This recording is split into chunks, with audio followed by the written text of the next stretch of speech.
How do you turn on dark mode in Autodesk Fusion?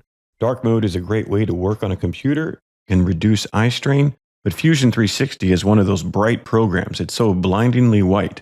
How can we turn on dark mode so you can use it in dark rooms and not have a bright screen? The first thing to do is go to your preferences in Fusion.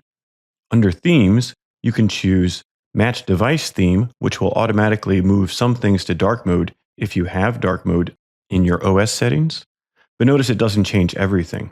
You can also choose dark blue if you want to keep your device settings as light mode and have Fusion be dark. Click apply. Once again, we still have the bright white in the middle. So how can we get the middle to be dark mode in Fusion as well? Click on display settings, environment, and then choose dark sky. Suddenly now in Fusion, we have dark mode. Sometimes the components can be a little bright to see with all the gray on gray, especially since default objects come in as gray steel. As always, you can inspect, display component colors, and you get a little bit more pop of color. And if you ever get two things that are right next to each other, you can always click on one, right click, cycle component color, and suddenly you get a new one.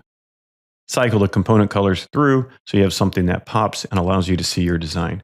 Hopefully this allows you to turn on dark mode in Autodesk Fusion. Happy 3D modeling.